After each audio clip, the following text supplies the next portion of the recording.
Continuando con la materia de semiología, vamos a dar inicio a lo que es el tema 3, la semiología del tórax.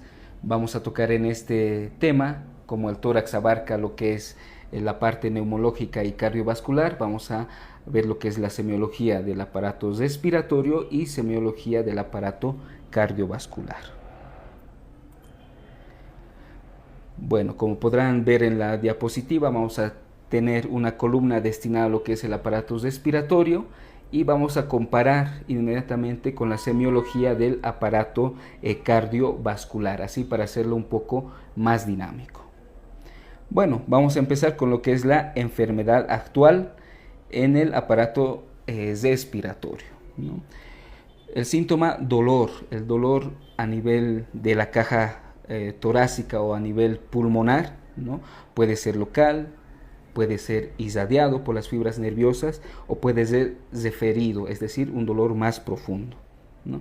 Vale destacar algo importante, que el parénquima pulmonar en sí no presenta inervación, por lo tanto no siente dolor. Es por eso que procesos como abscesos pulmonares, cavernas tuberculosas, dan poca sintomatología, ¿no? Y esto solamente se agrava en las fases posteriores, donde sí la sintomatología se va a poder sentir. Pero el dolor sí se siente a nivel de lo que es la pleura parietal, también cuando hay un espasmo vascular a nivel del riego pulmonar produce dolor, y los desplazamientos del parénquima producen el dolor a nivel pulmonar, especialmente al abarcar lo que es la pleura parietal. Bueno, el dolor también puede ser a nivel de la parte torácica, musculoesquelética o nerviosa. Por ejemplo, ahí tenemos la neuralgia intercostal, ¿no? Por alguna afección de un nervio intercostal, a frigori, por ejemplo, o por un herpes zóster, ¿no? Recordemos que en este herpes zóster, ¿no?, en primer lugar aparece una neuralgia intercostal y en los siguientes días van a aparecer las vesículas características, ¿no?, de esta patología, ¿no?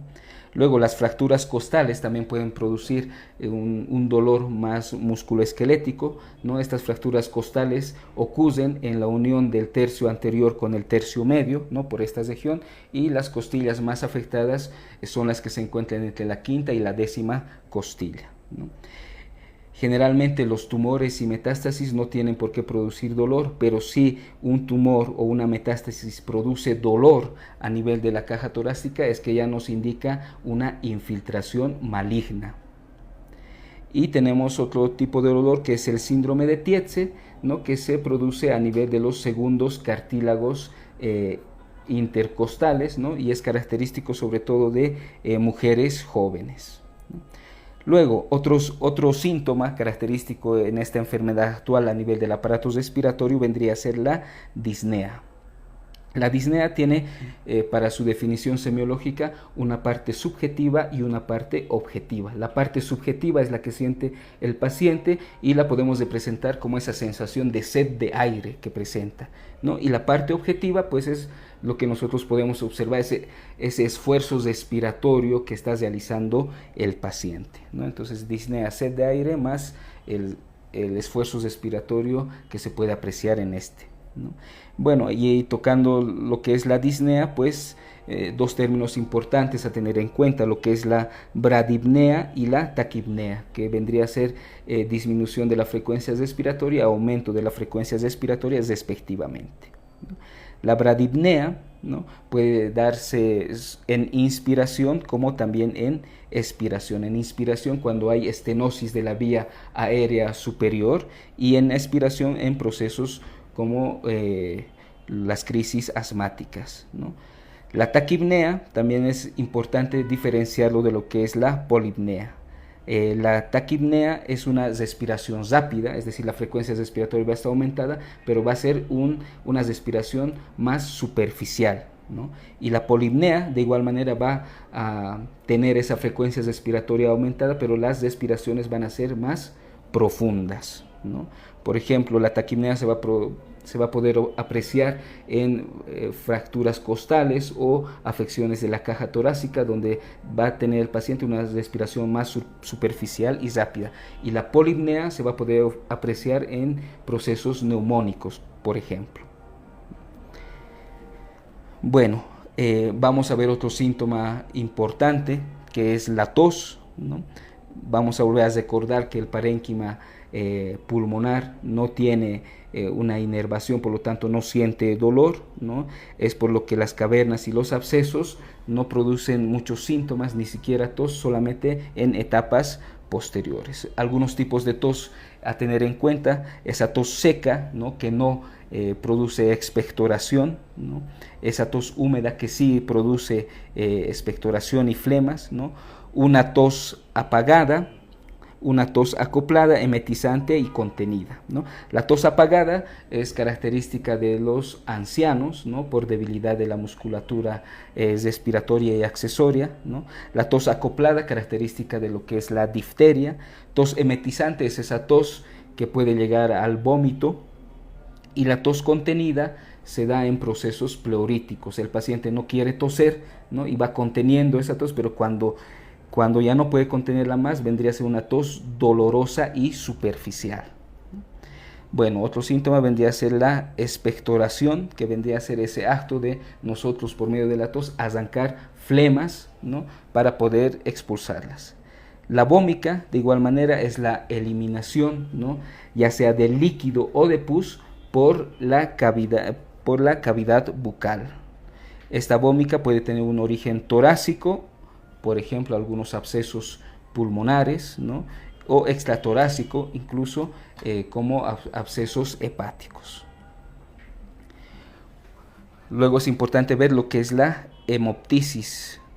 Hemoptisis es esa expectoración sanguinolenta proveniente de vías respiratorias, ¿no? Entonces, la hemoptisis verdadera en sí, la que sí proviene de vías respiratorias, tiene dos características importantes. Uno, que produce carraspeo, y dos, que es una sangre fresca espumosa, ¿no? Entonces, esto es importante tenerlo en cuenta. ¿Por qué? Porque muchas veces decimos que es hemoptisis, ¿no? Pero en sí, si fuera una verdadera hemoptisis, es la que viene de vías respiratorias. Pero recordemos que la epistaxis, que viene de fosas nasales, ¿no? El sangrado de las encías, por ejemplo, algunas varices esofágicas, ¿no? O varices linguales, ¿no? Las adenoides, por ejemplo, también producen expectoración sanguinolenta, pero no vendría a ser hemoptisis, pues no vienen de la vía respiratoria, ¿no? Vale destacar, ¿no?, que la sangre proveniente del estómago, ¿no?, y que también va a ser expulsada por la cavidad bucal, recibe el nombre de hematemesis, que va a ser una sangre más oscura por la digestión a nivel de esta cavidad estomacal, ¿no? Entonces, estos vendrían a ser algunos signos y síntomas característicos de la enfermedad actual en lo que es el aparato respiratorio. Vemos el dolor propio pulmonar, el dolor más musculoesquelético, la disnea, que ya lo hemos visto, algunos tipos de tos, expectoración, que es la vómica, que es la hemoptisis, que es la hematemesis, ¿no? Bueno, y para compararlo con lo que es el aparato cardiocirculatorio, pues vamos a estudiar algunos signos, síntomas con los que vienen a consultar o con lo que se presenta el paciente con afección cardiovascular. Por ejemplo, el dolor precordial, ¿no? El dolor precordial, cuando es enteramente proveniente del corazón, es por alguna afectación, ya sea del pericardio o del miocardio o de los vasos sanguíneos que irrigan este órgano. Por ejemplo, un dolor precordial originado en el pericardio, ¿no?, va a ser un dolor en esa región, ¿no?, pero sobre todo en las pericarditis va a ser un dolor que va a aumentar con la inspiración, ¿no?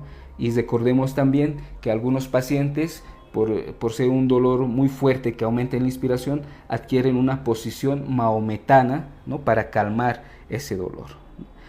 El angor o la angina de pecho, ¿no?, de igual manera se va a presentar con un dolor precordial, pero generalmente siempre posterior a esfuerzos físicos, ¿no? Y este dolor precordial por un angor, por una angina de pecho, va a calmar con lo que es el reposo, ¿no? A diferencia del dolor precordial producido por un infarto de miocardio, donde este dolor puede presentarse ya sea después de esfuerzos físicos o incluso presentarse cuando el paciente esté en reposo. Nos indica ya un dolor que se produce por una oclusión total de los vasos sanguíneos coronarios, es de mayor duración, se acompaña de signos y síntomas autónomos y generalmente no calma con el reposo, a diferencia de la angina de pecho, ¿no? Entonces son el dolor precordial proveniente de las estructuras mismas del corazón, ¿no? Pero también recordemos que muchas veces y muchas personas pues sienten un dolor precordial, pero ya de características más psicógenas, es decir, por alguna preocupación o una emoción fuerte, donde también van a referir dolor precordial, pero generalmente el paciente se va a acompañar de llanto, de suspiros, ¿no? Como por ejemplo. Luego otro síntoma característico de la exploración del sistema cardiovascular son las palpitaciones, ¿no? Que son sensaciones, ¿no?, del latido cardíaco, que se puede presentar ya sea en personas sanas, ¿no?, como también en procesos neuróticos, es decir, en pacientes psiquiátricos, o también ya en lesiones estructurales. Luego tenemos lo que es la disnea de esfuerzo. Esta disnea de esfuerzo es más característica del aparato cardiovascular, ¿no? ¿Por qué? ¿A qué se refiere esta disnea de esfuerzo? Como su nombre lo indica, ¿no?, es cuando el paciente empieza a hacer una actividad física, ya sea caminar, por ejemplo, ¿no?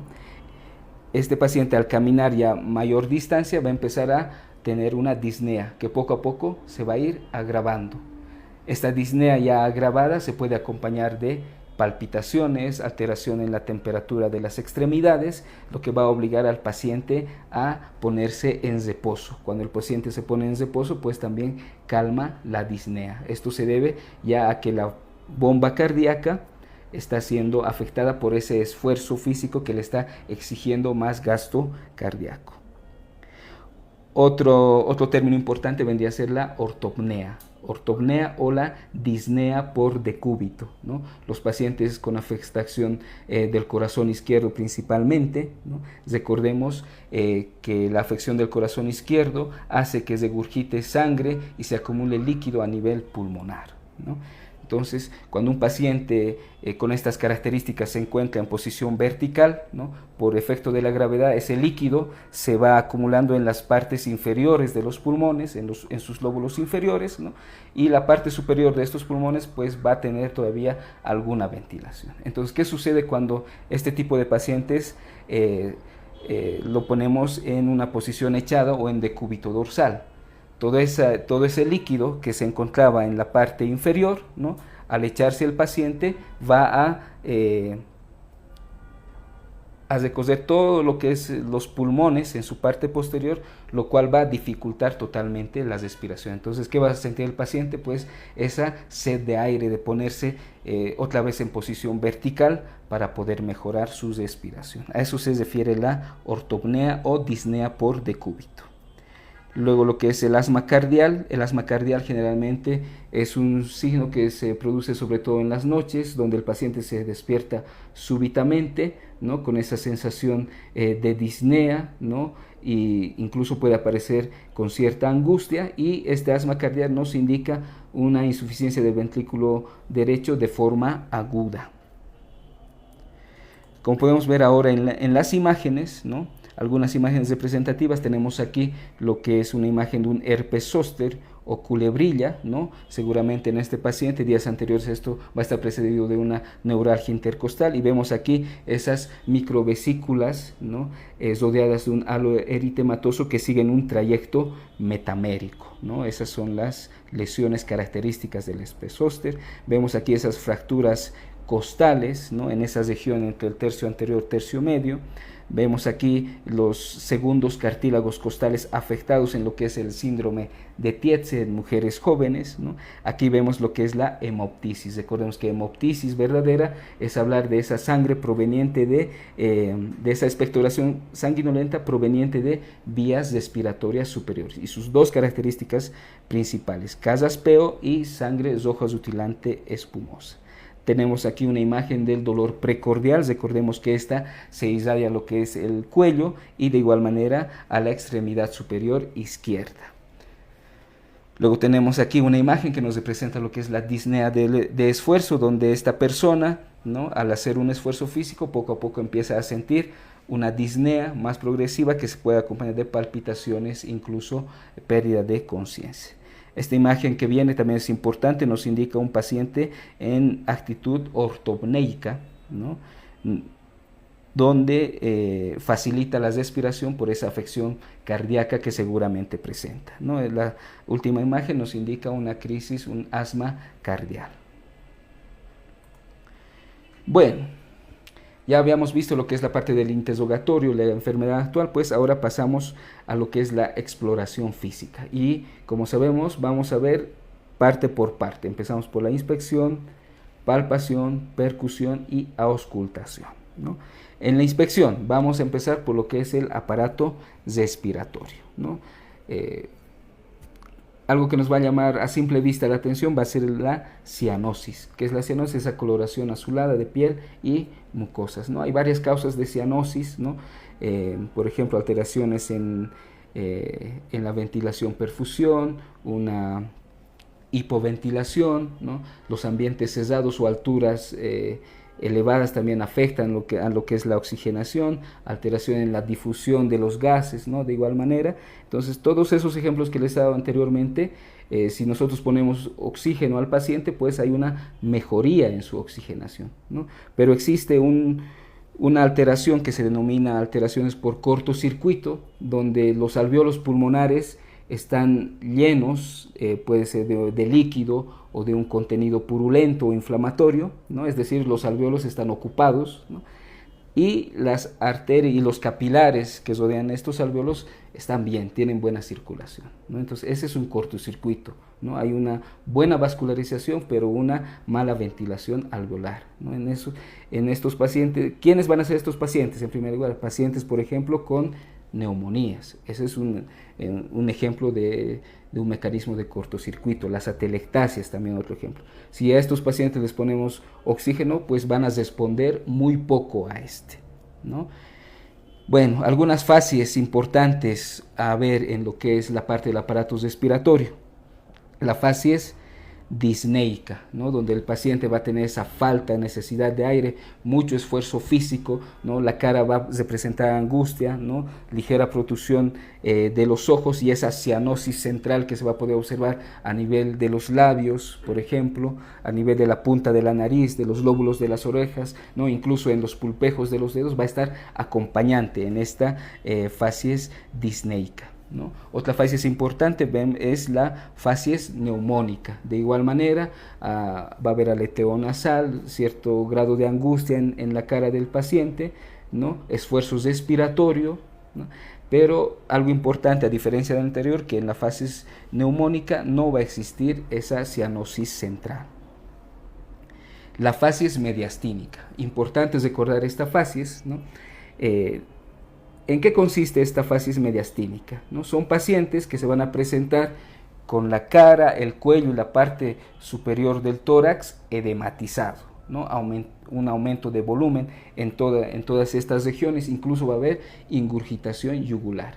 ¿Eso qué nos indica? Como estamos en la parte superior del cuerpo, que hay algo que está pasando en lo que es la vena cava superior, ¿no? Recordemos que la vena cava superior es la que desemboca en la aurícula derecha. Entonces, hay procesos que están obstruyendo la desembocadura normal de esta vena cava superior. Entonces toda la sangre, ¿no?, y el líquido se están extravasando en estas regiones de cara, cuello, tórax superior.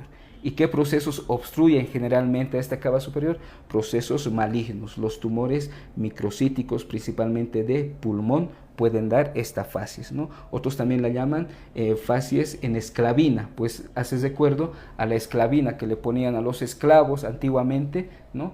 Para someterlos. Luego tenemos lo que son los denominados dedos hipocráticos, ¿no? O acropaquias, ¿no? Que representan el crecimiento de las partes blandas de lo que es la parte distal de los dedos. También son llamados dedos en palillo de tambor, ¿no? Que nos indican una afección crónica, como lo que son las bronquiectasias, ¿no? Algún tumor a nivel pulmonar, por ejemplo. Luego pasamos a lo que es la inspección estática, posteriormente a la inspección dinámica, ¿no? Inspección estática, es muy importante ver al paciente, especialmente la simetría, algunas líneas que tenemos en el tórax, algunos puntos de referencia, ¿no? Lugares anatómicos que también nos ayudan de referencia para poder mejorar la exploración, ¿no? Que posteriormente lo vamos a ver a detalle, pero ahora vamos a recordar especialmente lo que es el ángulo de Lewis, ¿no? Que es la unión entre el manubrio y el cuerpo del esternón, lo que produce un solo levantamiento en la parte anterior del tórax. Es importante encontrar este ángulo de Lewis, ¿no? Porque nos indica el lugar donde la segunda costilla se inserta por medio de su cartílago intercostal en esta región, ¿no? Y a partir de ahí podemos ir contando sucesivamente, ¿no? Los espacios intercostales, ¿ya? Y esto nos va a servir para poder encontrar, por ejemplo, lo que son los focos de auscultación cardíaca, ¿no? Poder encontrar los lugares para poner los electrodos del electrocardiograma, por ejemplo. Luego tenemos algunos tipos de tórax. Tenemos, por ejemplo, el pectum excavatum y el pectum carinatum, ¿no? En el pectum excavatum, que generalmente es congénito, ¿no? Los pacientes van a tener en la región precordial una excavación, ¿no? Y esto va a predisponer al paciente a alteraciones en la anatomía del corazón, de los pulmones, etc. Y el pectum carinatum, ¿no? O en quilla de barco, es cuando la región precordial protruye hacia afuera. Vendría a ser lo contrario del excavatum. El carinatum es una protrusión de la parte torácica anterior, ¿no? En quilla de pichón también lo llaman. Y esto se da especialmente en pacientes jóvenes asmáticos, por ejemplo. Luego tenemos el tórax enfisematoso, que es un tórax también denominado tórax en tonel, donde las dimensiones posteriores y transversales son las que predominan. Incluso va a haber un aumento de los espacios intercostales. Luego vamos a hablar del término que se denomina ginecomastia, que es el aumento del tejido de la glándula mamaria, pero en los varones, ¿no? Especialmente si vemos a un varón con este aumento de la glándula mamaria, es decir, con una ginecomastia, podemos pensar en alteraciones de la pared torácica o incluso en algún tumor testicular que esté produciendo este signo. Luego tenemos lo que es el enfisema subcutáneo. Este enfisema subcutáneo se refiere a la acumulación de aire dentro de los músculos de la cavidad torácica, ¿no? Que suceden generalmente en lesiones, traumatismos, por ejemplo. Bueno, en la inspección dinámica, ¿qué es lo que tenemos que observar? Es la respiración, cómo va la inspiración, expiración, los movimientos de la caja torácica en estos pacientes. Recordar que la frecuencia respiratoria normal está alrededor de unas 16 respiraciones por minuto, ¿no? Tenemos que observar el ritmo de la inspiración, el ritmo de la inspiración en este paciente, la amplitud y la simetría del tórax, ¿no? Una simetría torácica, pues ambos hemitórax, ¿no? Se van aumentando de volumen simétricamente. Bueno, vale destacar algunos tipos de respiración que presentan los varones. Generalmente respiran utilizando más lo que es el diafragma, lo que les da una respiración tóraco-abdominal, ¿no? Y las mujeres presentan una respiración dada sobre todo por los músculos superiores del tórax, ¿no? Y les da una respiración costal superior. Bueno, pasamos ahora a lo que es el sistema cardiocirculatorio en la inspección. ¿Qué nos que nos llama la atención, lo que es la cianosis, de igual manera, una cianosis central. Es decir, una cianosis central ya nos va a orientar a una afección ya sea cardíaca o ya sea pulmonar, ¿no? A diferencia, si recordamos el primer tema, la cianosis periférica, que es más local. Luego, algo importante a la inspección dentro de lo que es el aparato cardiocirculatorio es la ingurgitación yugular, ¿no? Recordemos que para valorar mejor una ingurgitación yugular, el paciente tiene que estar en decúbito dorsal a unos 45 grados sobre su lecho, ¿no? Ubicamos el ángulo de Lewis, trazamos una línea horizontal, ¿no? Y si sobre esta línea horizontal se extiende más de 3 centímetros lo que es la ingurgitación de las venas yugulares, pues ya queda confirmada.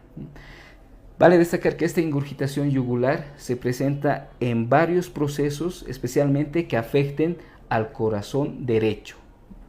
Veamos por los ejemplos que tenemos: una insuficiencia cardíaca derecha, un desame pericárdico, un taponamiento cardíaco, una pericarditis constrictiva, un síndrome de vena cava superior, como habíamos visto anteriormente, la hipertensión pulmonar, un TEP, un neumotórax. Todas estas patologías van o pueden cursar con ingurgitación yugular, ¿no? Si analizamos un poco, estas son las que afectan especialmente al corazón derecho.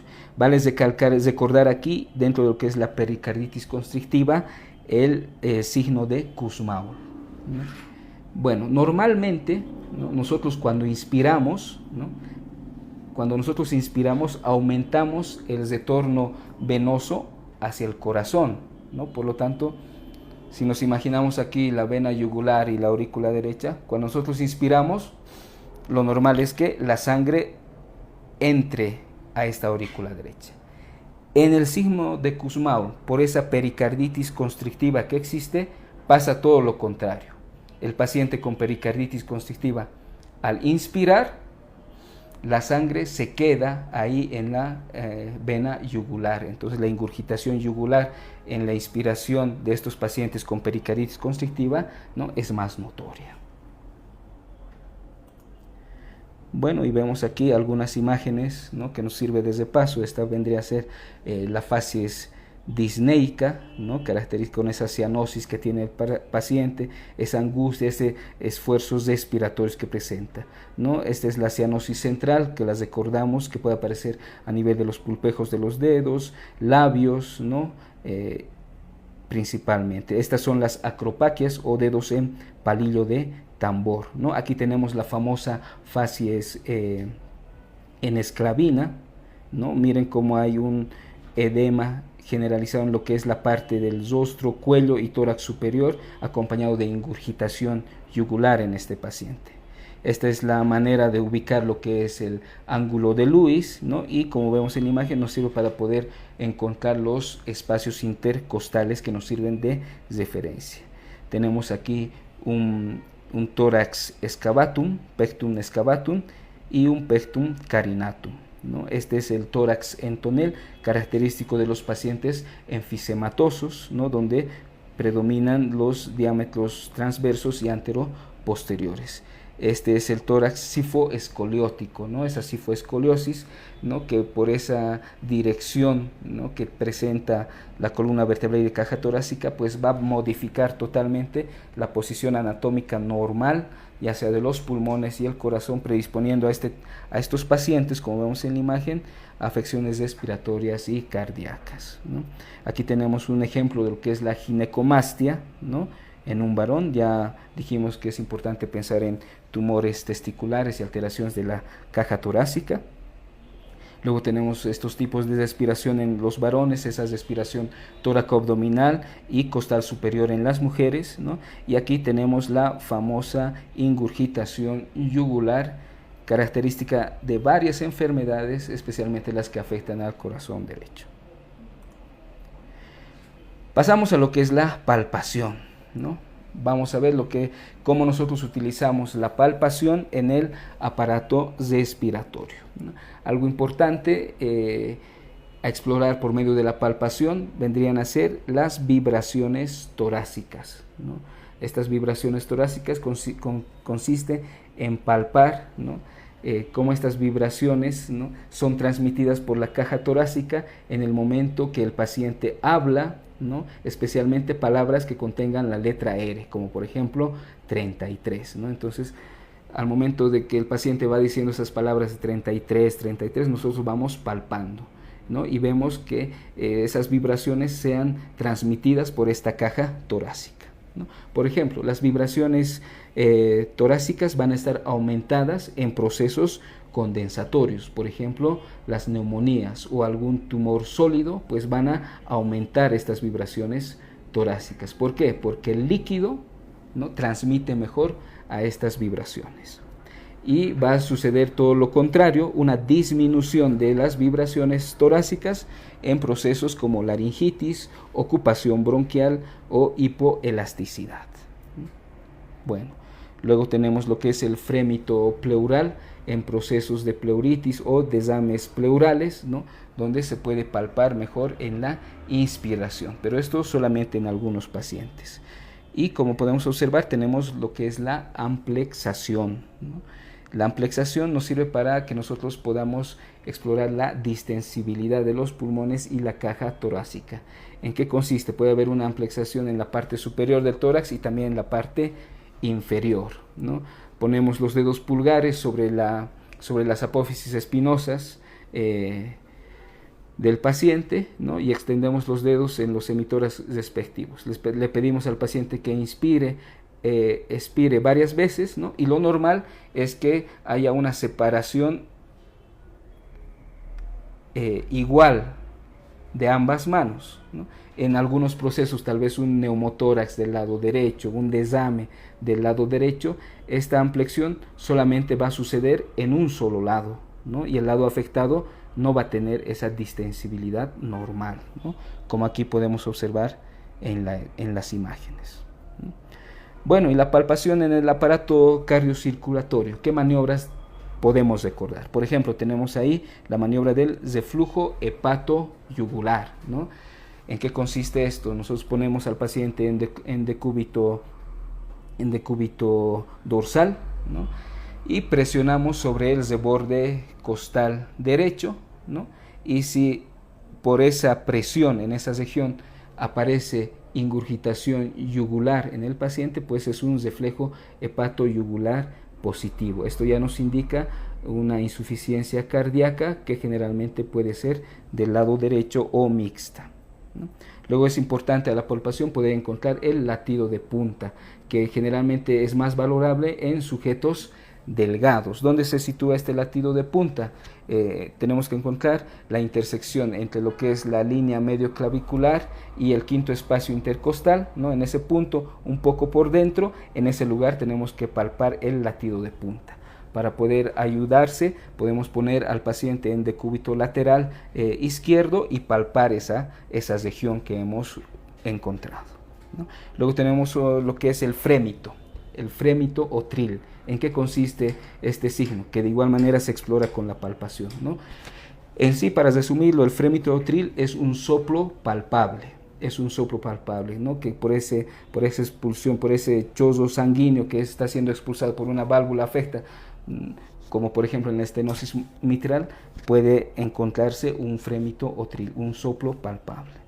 Bueno, ya la palpación en lo que es el aparato cardiocirculatorio es importante la palpación de los pulsos, ¿no? Vemos ahí en la imagen, tenemos varios lugares donde podemos encontrar los pulsos, ¿no? Un pulso temporal, un pulso carotidio, un pulso subclavio axilar humeral, un pulso radial, un pulso cubital, un pulso femoral, popliteo, tibal posterior y pedio, ¿no? Son diferentes lugares donde se pueden palpar los pulsos, ¿no? Para esto es mejor utilizar siempre unos tres dedos, ¿no?, para poder palpar mejor. Vale destacar que el pulso carotidio, que se sitúa a ambos lados de la laringe, ¿no?, y el pulso femoral, que se encuentra en una línea que se traza desde la espina ilíaca anterosuperior a la espina del pubis, ahí por debajo, en la parte media de esta línea, empezamos a palparlo.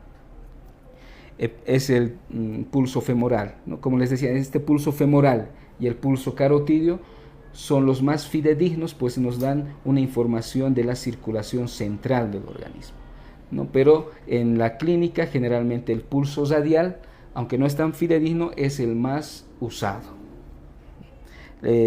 Los lugares donde se localizan semiológicamente todos estos puntos para encontrar los pulsos los tienen en el texto. Bueno, y ahora pasamos a lo que es la percusión, ¿no? ¿Cómo nosotros podemos utilizar la percusión, ya sea en el aparato respiratorio o aparato cardiovascular? Pues lo vamos a ver enseguida, ¿no? En el aparato respiratorio, ¿no?, podemos utilizar la percusión dígito-digital o la percusión directa, ¿no? La más exacta, la que nos va a dar más detalles, es esa percusión dígito-digital, ¿no?, en cada segmento de los pulmones. Y también podemos utilizar lo que es la percusión directa, ¿no?, esa percusión rápida, ¿no?, que especialmente cuando hay un desame pulmonar, pues por medio de una percusión directa, pues vamos a poder encontrarla rápidamente. Bueno, ¿y qué sonidos vamos a poder ver en todo lo que es el tórax? Por ejemplo, a la percusión obtenemos el sonido normal, que es un sonido claro pulmonar en todas las regiones de los pulmones, tanto derecho como izquierdo, ¿no? Pero también en el tórax va a haber sectores que normalmente van a tener matidez, por ejemplo, a nivel del precordio, en la silueta cardíaca, a nivel del hipocondrio derecho, por la presencia del hígado, ¿no? Y también va a haber sectores de timpanismo, especialmente en el espacio semilunar de Traube, que es donde se aloja la víscera estomacal, ¿no? Entonces podemos decir que todo el tórax pues nos dan ese tipo de sonidos: claro pulmonar, matidez y sonido timpánico en el espacio de Traube.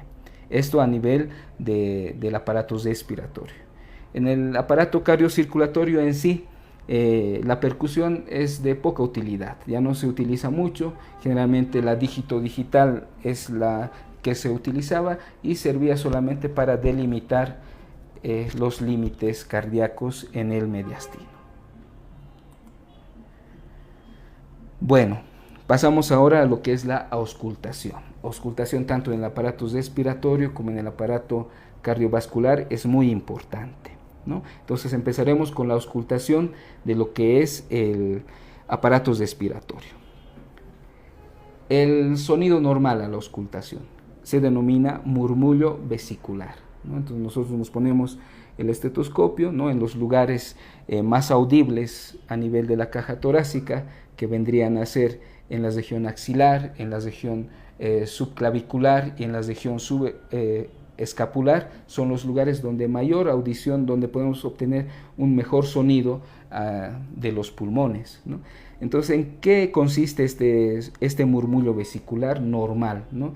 Este murmullo vesicular representa la distensión alveolar en el momento de la inspiración, ¿no? Eso es lo que representa el murmullo vesicular y es el sonido normal de todos los pulmones en personas sanas, ¿no? Ahora, existen sonidos sobreañadidos a este murmullo vesicular y uno de los más conocidos son los estertores, y estos estertores ya por su presencia generalmente son patológicos, y tenemos algunos tipos de estertores, por ejemplo traqueales, ¿no?, que se encuentran en vías respiratorias superiores, ¿no?, ya sea por acumulación de secreciones, ¿no?, nos van a dar un sonido más rudo.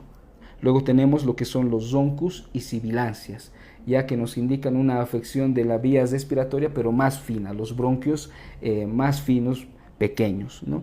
Los zoncus, ¿no?, que son ese sonido que se aprecia por acumulación de secreciones en estas vías finas, y las sibilancias, ¿no?, como su nombre lo indica, como silbidos en estas regiones. Y estos zoncus y sibilancias son muy característicos de lo que es el asma, y especialmente suceden en la expiración, ¿no? Y los crepitantes, que nos indican una inflamación fibrino-leucocitaria del parénquima alveolar, característico de las neumonías, ¿no?, los estertores crepitantes. Luego tenemos el frote pleural en procesos de desame pleural, que a la auscultación se asemejan, ¿no?, a frotar ambas palmas de las manos, ¿no? Si frotamos ambas palmas, ese es el sonido del frote pleural. Y los crepitantes al movilizar de esta manera los cabellos. Bueno, continuando, ahora vamos a ver la auscultación del aparato cardiovascular, especialmente la auscultación del corazón, ¿no? Entonces, lo primero que tenemos que saber para realizar una buena auscultación son los focos de auscultación cardíaca, ¿no?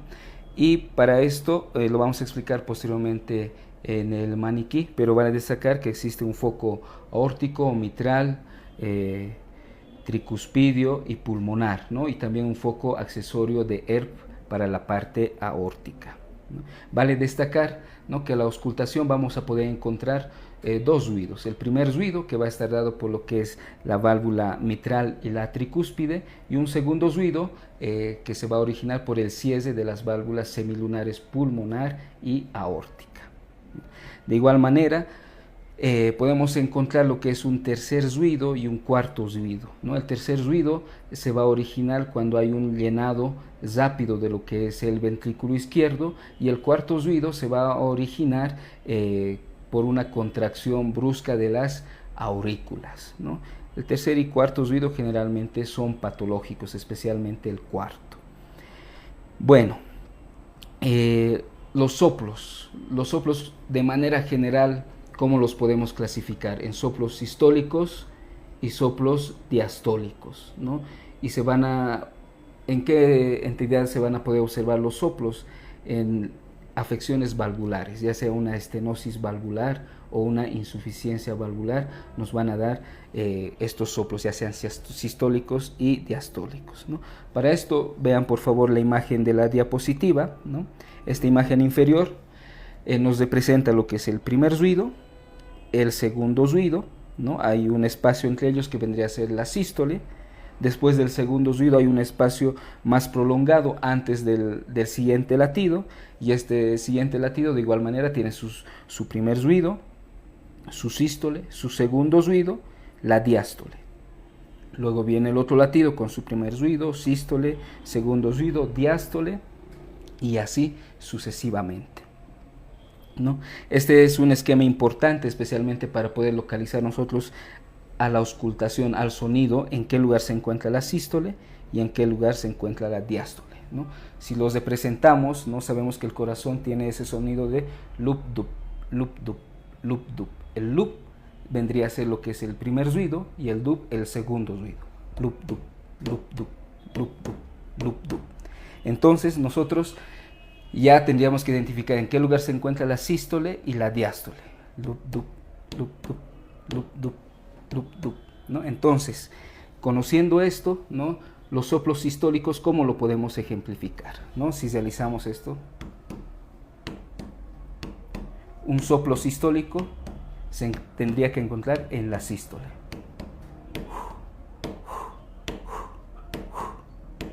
¿no? ¿Y cómo sería un soplo diastólico? El soplo diastólico ya estaría especialmente en relación después con el segundo ruido,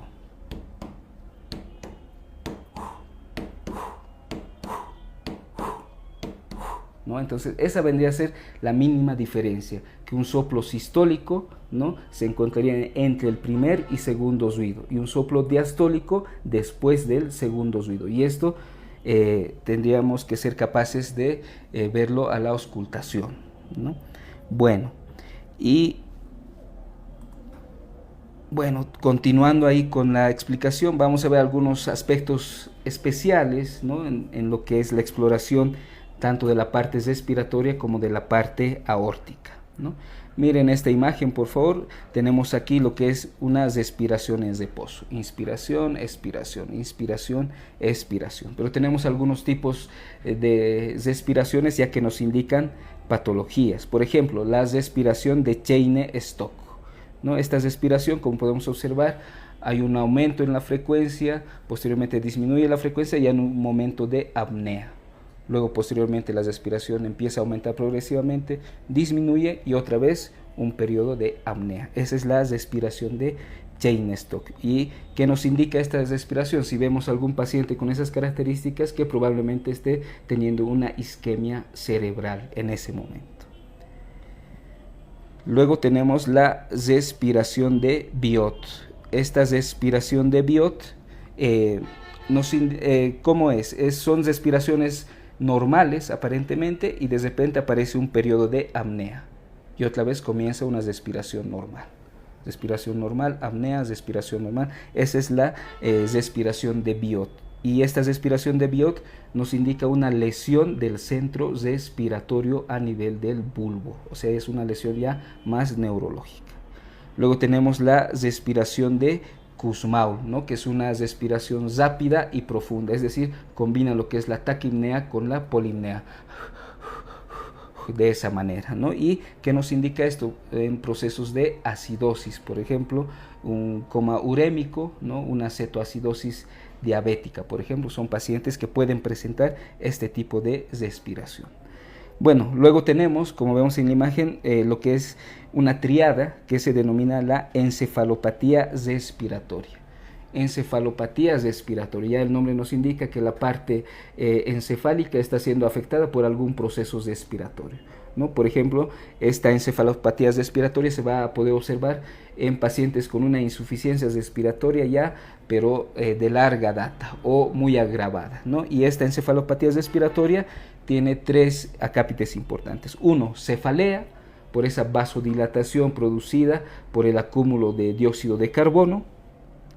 Somnolencia, de igual manera por acúmulo del dióxido de carbono y disminución del oxígeno, y alteraciones motoras, ¿no? Estos pacientes pueden llegar a tener temblores, mioclonías o convulsiones, ¿no? Entonces, esa es la triada de la encefalopatía respiratoria: cefalea, somnolencia y alteraciones motoras. Bueno, luego nos vamos a la parte cardiovascular. Vamos a ver un poco lo que son algunos pulsos especiales a recordar, ¿no? Esta es la imagen de un pulso normal, ¿no? Un pulso donde cada latido es transmitido, ¿no? Por los vasos sanguíneos. Por ejemplo, tenemos ahí un pulso alternante. Vemos en la imagen en qué consiste el pulso alternante, ¿no? Si palpamos a nivel radial o a nivel carotídeo, ¿no? Va a haber un latido cardíaco que a nivel del pulso va a ser más fuerte, más notorio, y el siguiente latido más pequeño. Un latido fuerte, el siguiente más pequeño y débil. Un latido fuerte y el siguiente más pequeño y débil.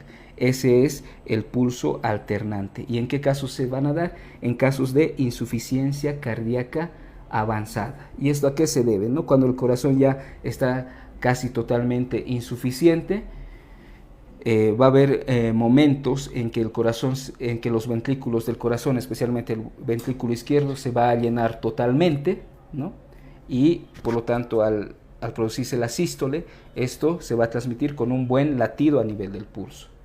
Luego el corazón, como ya está insuficiente, el siguiente latido no va a llenar completamente el corazón porque ya va a haber sangre en otros territorios acumulados y el latido a nivel del pulso va a ser pequeño, ¿no? Entonces ese es el pulso alternante característico de la insuficiencia cardíaca avanzada.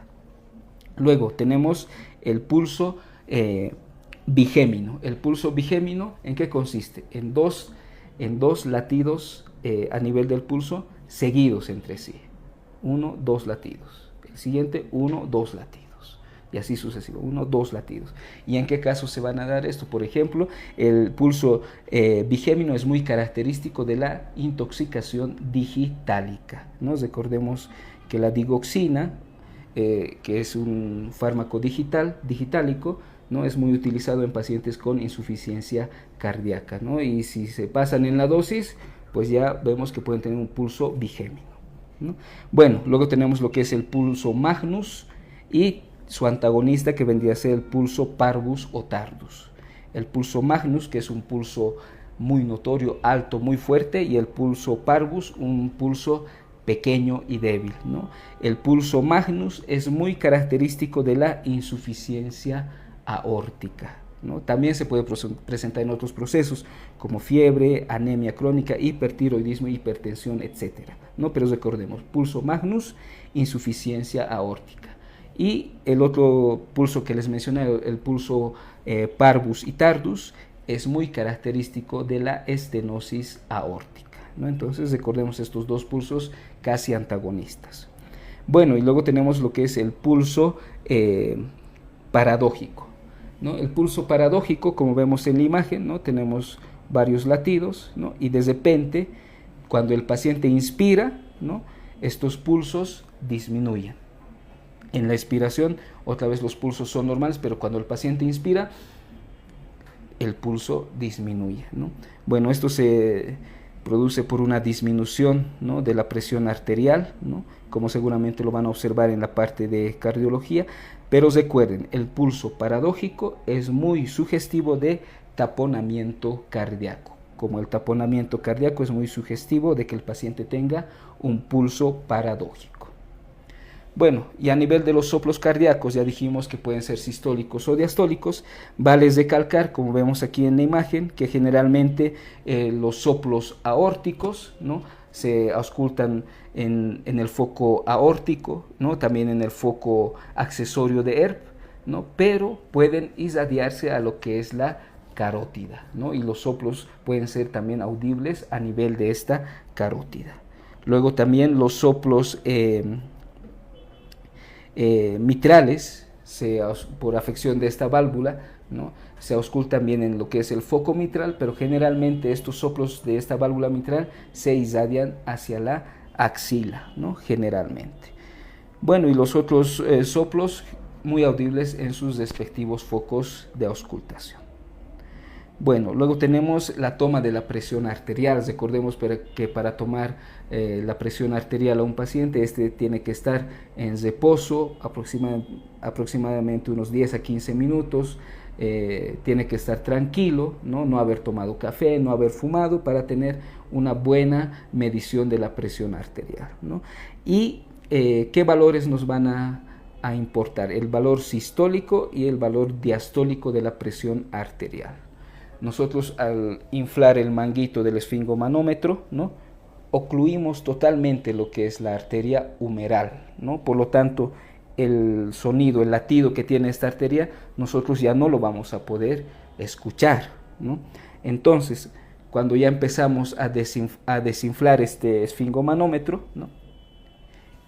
El flujo sanguíneo otra vez va a empezar a pasar poco a poco, y el primer sonido que ahora escuchemos va a ser el primer sonido de Corot-Croft, o el primer periodo de Corot-Croft, y nos va a dar la presión sistólica en este paciente, ¿no? Luego los sonidos van a tender a reaparecer, segunda fase, tercera fase, cuarta fase, y el quinto sonido de Corot-Croft, que es cuando los sonidos ya desaparecen, nos va a dar la presión diastólica en estos pacientes, ¿no? Esto también es importante recordarlo, porque por medio de esos valores obtenidos, ¿no? Como tenemos aquí en el informe de la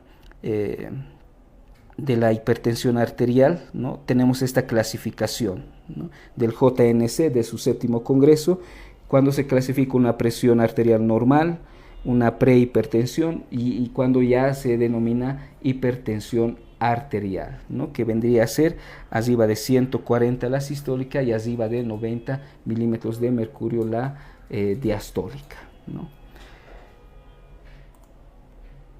Y bueno, de esa manera habríamos hecho un breve resumen de algunos acápites importantes en lo que es la exploración del tórax, especialmente a nivel respiratorio y a nivel cardiovascular. A continuación vamos a realizar en el maniquí algunos aspectos importantes de referencia semiológica, y espero que esto les sirva para su repaso.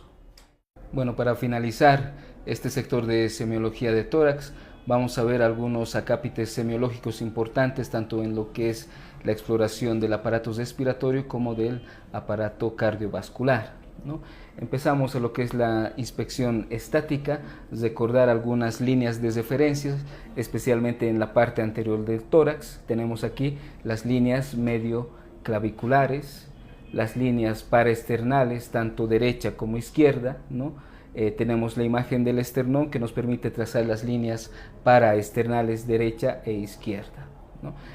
Como ya tenemos esta imagen del esternón, vemos lo que es este lugar donde el cuerpo del esternón se une con su manubrio. Ese es el ángulo de Lewis, ¿no? Como una sobresalencia palpable en todas las personas, ¿no? Al encontrar este ángulo de Lewis, estamos encontrando la unión del segundo arco, del segundo cartílago intercostal con el esternón, ¿no?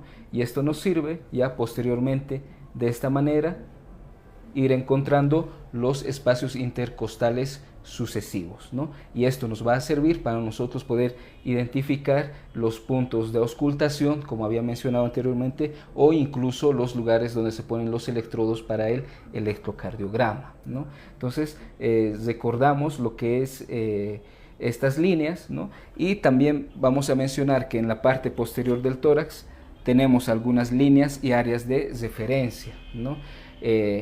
El ángulo inferior de las escápulas nos sirve para trazar una línea inferior, ¿no? La parte superior de las escápulas para trazar una línea superior, ¿no? También trazamos una línea sobre las apófisis espinosas, ¿no? Y líneas que van por el borde interno de la escápula.